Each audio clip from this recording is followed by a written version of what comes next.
اس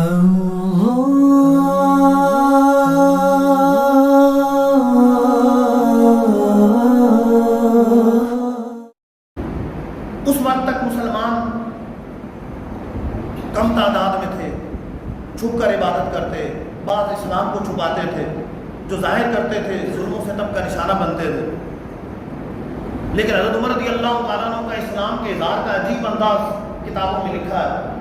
علامہ سیوطی رحمۃ اللہ تعالیٰ علیہ نے تاریخ الخلفاء کے اندر لکھا، حضرت عمر رضی اللہ تعالیٰ عنہ اسلام لائے، اس کے بعد اظہار اس طرح کیا کہ سب سے پہلے یہ جو عبادت کا معاملہ ہوا، اس کے بعد ابو جہل کے گھر، ابو جہل حضرت عمر کا ماموں، عام لوگوں میں ذرا غلط فہمی سی پھیلی ہوتی ہے کہ وہ ابو لہب اور ابو جہل میں فرق نہیں کرتے، یہ کہتے ہیں کہ ابو جہل سرکار کا چچا ہے، ابو جہل چچا نہیں، ابو لہب چچا ہے۔ ابو جہل حضرت عمر کا سگا ماموں، ابو جہل حضرت عمر کا سگا ماموں، سیدھا ابو جہل کے گھر گئے۔ وہ کفار مکہ کا ایک سردار، کفار مکہ کے سرداروں میں سے ایک تھا۔ دروازے پہ دستک دی، کون؟ عمر، اور ساتھ فوراً کہہ دیا میں اسلام لا چکا ہوں، اسلام لا چکا ہوں۔ اندر سے ابو جہل کی آواز ہے، عمر ایسا نہ کرنا، لیکن ڈر کے مارے دروازہ نہیں کھولا، باہر نہیں ہے۔ دوسرے رئیس کے گھر گئے، دروازے پہ دستک دی، وہ باہر آیا، کیا معاملہ ہے؟ میں اسلام لا چکا ہوں۔ وہ فوراً دروازہ بند کر دیا، عمر ایسا نہ کر، لیکن دوبارہ باہر نہیں آیا۔ اس طرح دو تین کے گھر گئے تو سب ڈر گئے، کسی نے حملہ کرنے کے بجائے خود ہی اندر داخل ہو جائے، باہر کوئی نہیں نکلتا۔ کسی نے کہا کہ اگر سب کو بتانا ہے تو فلاں کو بتا دو، وہ اعلان کر دے گا، سب کو پتہ چل جائے گا۔ حضرت عمر نے اس کو بتایا، اس نے اونچی جگہ کھڑے ہو کر اعلان کیا تو کئی کفار گھروں سے نکل آئے، جمع ہو گئے اور حضرت عمر پر حملہ کر دیا۔ حضرت عمر رضی اللہ تعالیٰ عنہ ان کے ساتھ ان کی جوابی کارروائی کرتے رہے، لڑائی کرتے رہے۔ شور کی آواز آئی تو ابو جہل گھر سے باہر نکل آئے، کہنے لگا کیا ہوا؟ کہا آپ کے بھانجے عمر نے اسلام قبول کر لیا ہے۔ اونچی سے پتھر پر کھڑا ہو کر کہنے لگا کہ میں نے اپنے بھانجے کو پناہ دی۔ لوگ پیچھے ہٹ گئے۔ حضرت عمر رضی اللہ تعالیٰ عنہ کو غصہ آیا، قریب گیا اور کہا کہ جواب کا رکتا ہے نہیں، تمہاری پناہ تمہارے منہ پہ مردود، مجھے نہیں چاہیے تمہاری پناہ، میں نے اسلام قبول کیا ہے۔ یہ کیا وجہ ہے کہ دوسرے مسلمانوں پر ظلم کیا جاتا ہے لیکن میرے مقابلے میں کوئی نہیں آتا؟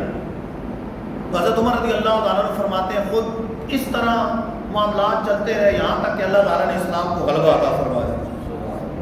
حضرت عبداللہ بن مسعود رضی اللہ تعالیٰ عنہ فرماتے ہیں حضرت عمر رضی اللہ تعالیٰ عنہ کا اسلام لانا اسلام کی فتح تھا، آپ کا ہجرت کرنا اسلام کے لیے نصرت تھا، اور آپ کی خلافت رب کی رحمت تھی۔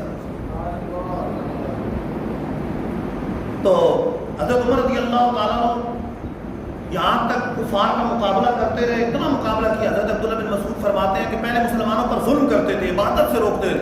حضرت عمر رضی اللہ تعالیٰ عنہ نے اتنی مزاحمت کی، اتنا مقابلہ کیا، یہاں تک کہ انہوں نے مسلمانوں کا پیچھے چھوڑ دیا، چلو تم عبادت کرتے ہو تو کرتے رہو، کفار پیچھے ہٹ گئے۔ لیکن حضرت عمر رضی اللہ تعالیٰ عنہ حق پر ڈٹے، مقابلہ کرتے رہے۔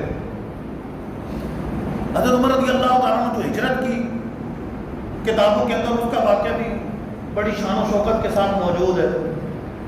کئی مسلمان پہلے ہجرت کر گئے، کچھ بعد میں ہجرت کرتے رہے۔ مدینہ منورہ میں بھی مسلمانوں نے باری باری ہجرت کی، اکٹھے ہجرت نہیں کی۔ سرکار دو عالم صلی اللہ علیہ وسلم کے ساتھ صدیق اکبر حضرت عمر رضی اللہ تعالیٰ عنہ پہلے ہجرت کر گئے، تو یوں مطلب باری باری ہجرت کر رہے، تو کوئی کس طرح کوئی چھپ کر، کوئی رات کے وقت میں۔ تو حضرت عمر رضی اللہ تعالیٰ عنہ جب ہجرت کا وقت آیا، آپ نے کو بارگاہ نبوت سے اشارہ مل گیا، اجازت مل گئی، تو آپ نے تلوار لٹکائی، ترکش تیروں کا لٹکایا، کمان لٹکائی، تیر ہاتھ میں پکڑ لیے۔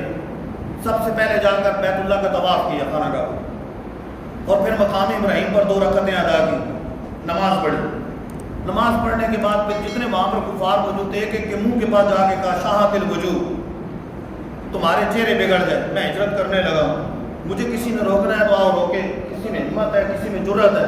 پر میں من اراد ان تثقلہ امہ، جو چاہتا ہے کہ اس کی ماں اسے روئے، ویتم ولدہ، اس کے بچے یتیم ہو جائے، وترمل زوجتہ، اس کی زوجہ بیوہ ہو جائے، آئے میرے سامنے میرا مقابلہ کرے، پھر میں ہجرت کروں۔ کسی میں جرأت ہے، کسی میں ہمت ہے تو آئے میرے سامنے، کوئی سامنے نہیں آیا۔ اور اس شان و شوکت کے ساتھ حضرت عمر رضی اللہ تعالیٰ عنہ نے مکے سے مدینے کی طرف ہجرت کی۔ تو رب تعالیٰ نے آپ کو اتنی جرأت، بہادری اور قوت عطا فرمائی۔ اللہ